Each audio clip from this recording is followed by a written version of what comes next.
So today we are in our manufacturing facility, which is based out of Dallas, Texas. It's just 3 hours north of our HQ. We brought some of the team members that have never seen the manufacturing process. And today on the line, we are running milk and cookies whey protein. So we're doing about 6,000 bottles. And at this point, we're running things on the line at this manufacturing facility almost every single week to keep up with the demand. So the process for whey protein here, for many of you know, our whey protein powder is an 88% whey and 12% casein blend. So the first step of the whey protein production process from the manufacturing standpoint is we bring in our supplies.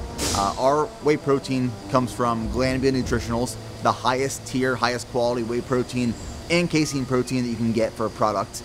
It goes into the blender. Now the blender will mix the whey protein, the casein protein.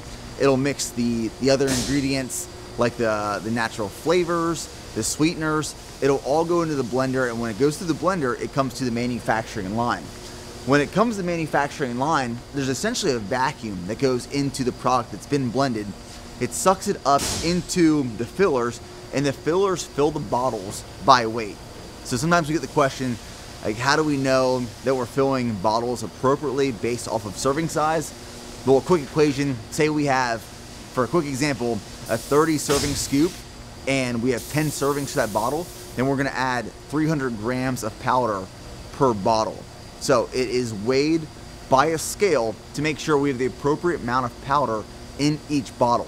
And then it is double checked with a redundancy where there is someone on the line additionally checking the weight of that bottle to make sure the scale is working appropriately. As it moves down the line, we then add a scooper. There's an internal seal that's applied, and that heat that's applied to the internal seal will seal that to the bottle. The top of the bottle is then applied, and an external seal drops down, and heat then shrink wraps that around the top of the bottle. It moves down through the rest of the line, where then is boxed and shipped directly to us right outside of Austin, Texas. So we are at the manufacturing line right now. Behind me and behind us is all of the raw ingredients. Like I said, the raw ingredients go to the blending process, and then after the blending process, it comes right here before shipping to us, before it ships to you guys. So as you know, quality control is super important in any manufacturing of any dietary supplement. So a couple things that we do here at our facility is we really like to make sure that we take care of quality control at every step of the way. This starts with every raw material that we receive is brought to the lab and tested before it's even allowed or permitted to be put into your batch. After that, we go into a similar in-process testing system where we take an FTIR scan and make sure that it's been thoroughly blended. And what I really like about the FTIR scanning system is we could take every single batch we've ran for you over a period of time and compare all of them, and I like to think of it as a continuity fingerprint, so we can show you that it correlates and has been blended the same every time. After that, we receive finished goods samples back to lab where we do heavy metals, micro-testing, and then also do some analytical checks on your finished label claim. As previously described, these are our HPLC instruments, and these are primarily responsible for all of the analytical data that we generate here. Every time you receive a product from BPN, you can trust that the label claim is correct because we've done our due diligence for every product and every batch that's come through this facility.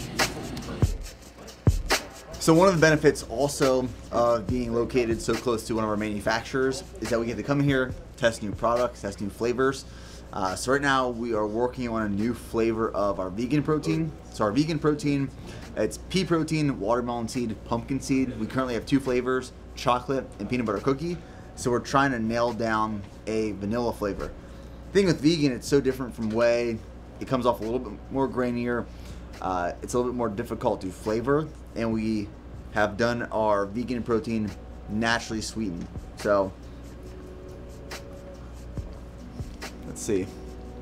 I think everything tastes good. I think the vanilla's good. It's a nice light flavor. It's very light, refreshing. She's pretty good. Yeah, it's good. I always say I'm the worst. I think everything tastes This good. vegan guy. Nailed it. Okay, so that wraps up the day at our manufacturing facility. We got a lot done. Like, everything we're doing right now is we're building out a lot of content for Black Friday, and we're also building out a lot of content for this new campaign, initiative, program we're launching the beginning of 2021 that we have been working on for the past year and have invested a lot of money into. So we're creating all these videos, all these photos, to build out this new platform. It's always great to bring new members of the team, existing members of the team, to see the entire process, so that when we're not at the facility, when like Preston and Joe aren't talking to manufacturers or quality control here at our manufacturing facilities, the other team members know what's going on through the entire process, right? Like running a business and managing a business is not one-dimensional. There are layers that are constantly being worked on and unfolded, and if everyone understands all these layers, they can do their job even better. I think the best way to describe it is like my running coach, Jeff Cunningham. He talks about building bricks, building bricks, building bricks. Each brick that we add to this thing that we're building only improves us, only makes us better. This trip is a brick. A workout I do, it's a brick. The workouts I do move me towards Ironman. They move me towards my marathon. The bricks, like these trips here, or things we do with the business, it improves the staff, the employees, our mission, everything we're doing. So every opportunity to build bricks and add bricks makes us better.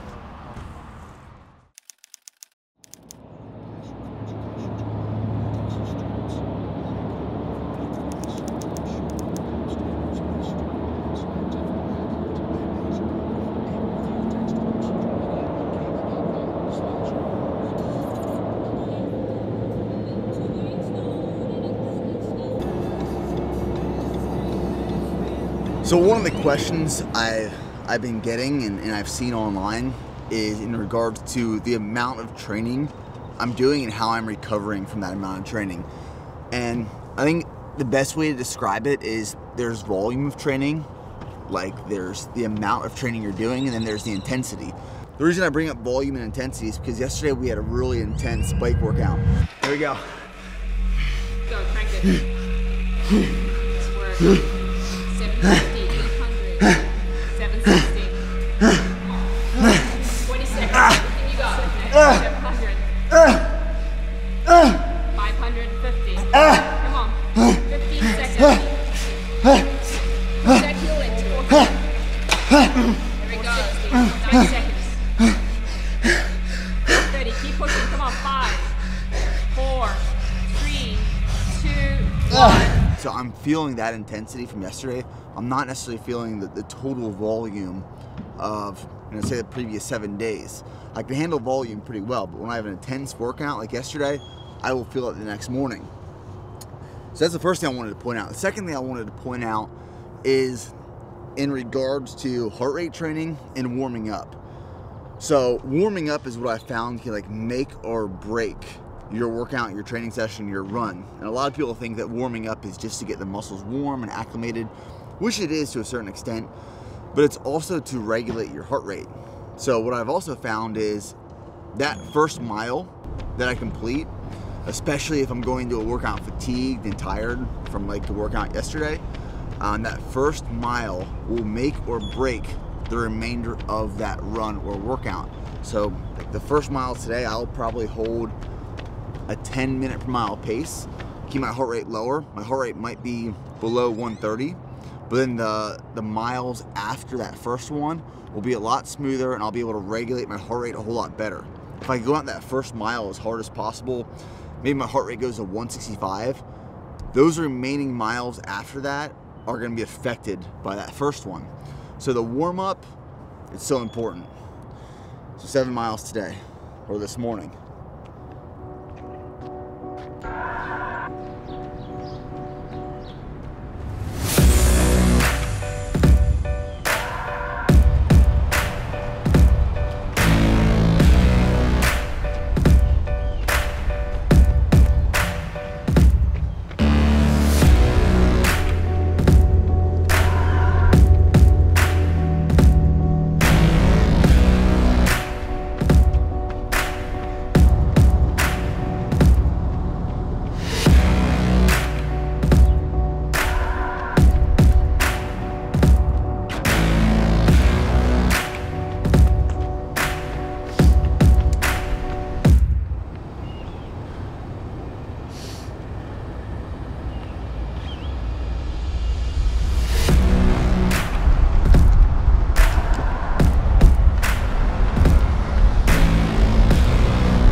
Hop it in. What's up, man?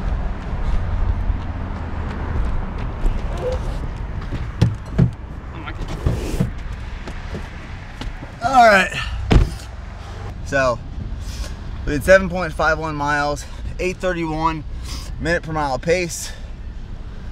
Heart rate, average heart rate, 138.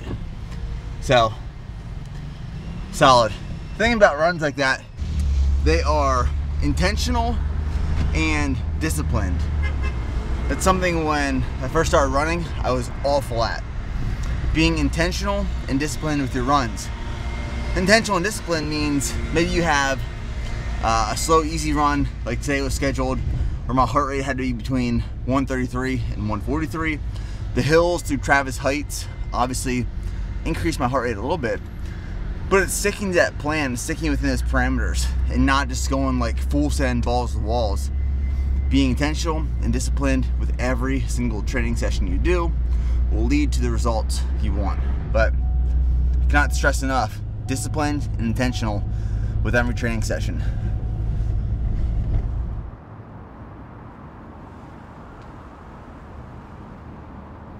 Today's second workout of the day is a 1 hour swim. So today we had 7.5 mile run in the morning. Now I have my swim, and then tonight, this evening, I have a 1 hour and 12 minute endurance build on the bike.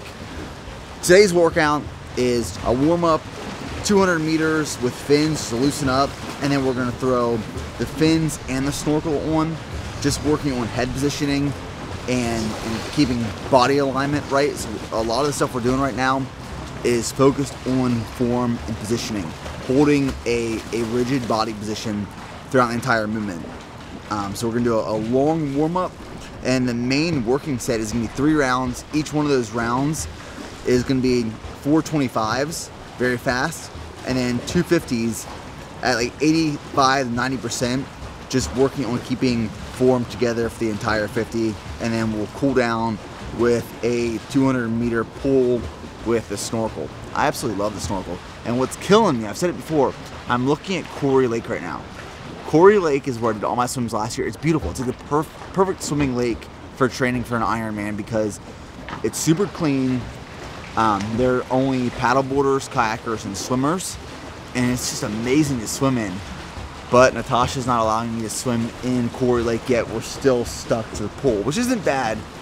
It's like, I love swimming in open water. I know some swimmers don't enjoy it. They like the pool.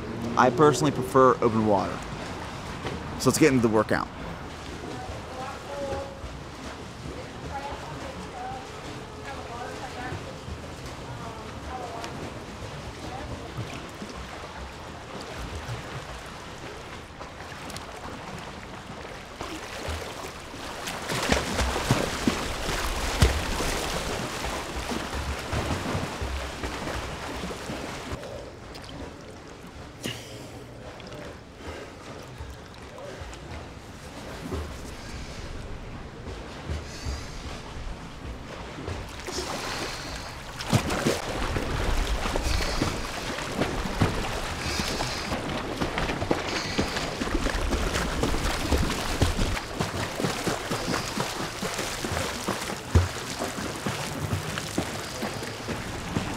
So all these things I'm using for like the warm up, I'll be honest, when I first was told to purchase them from Natasha, I was like, man, I just want to swim. I just want to get in the water and move and learn how to move. Then you couldn't find out, well, this is how you learn how to do it. See, each piece of equipment I'm using, like the snorkel and the kickboard, and I'll show you here the mitts that I use that I really like, they're all meant to feel something, right? So like when I'm using the snorkel, and I'm just swimming down, I'm focused on my catch. I'm focused on my extension. I'm focused on my body going to 45 degrees. I'm focused on pulling my belly button up and being on top of the water. So each piece of equipment has a purpose. And it's that purpose of feeling part of the movement. So when we bring it together, it's all muscle memory. That's what we're trying to build right now, is muscle memory.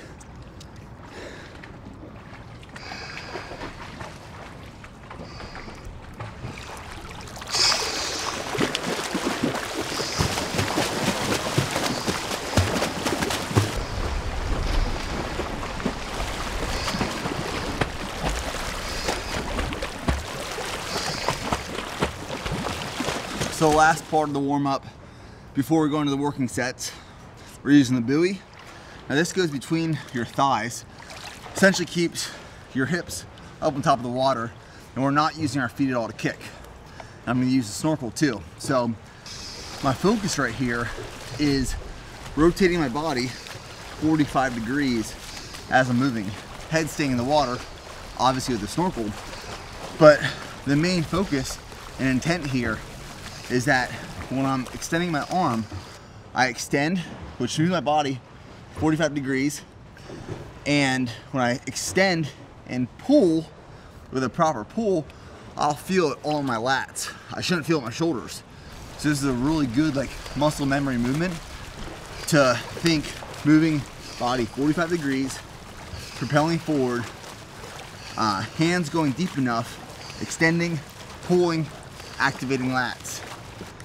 I love this one because like sometimes I don't move my body 45 degrees and I feel it on my shoulders, which is incorrect.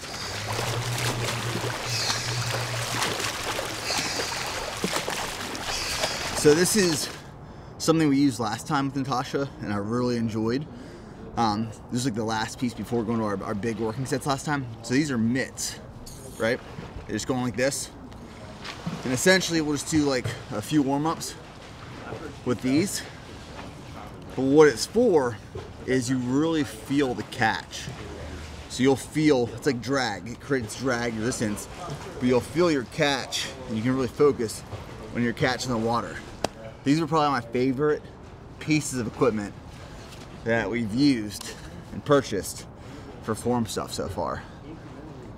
Now for the main working set, it's 3 rounds, each round 4 25s fast, and then 2 50s at like, I think it called for 85 to 90%, just smooth. So that's what we're going into right now. 3 rounds, 4 25s, 2 50s.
It is our only sale of the year, our only discounted sale.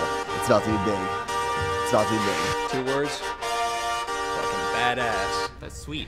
What happened to sweet?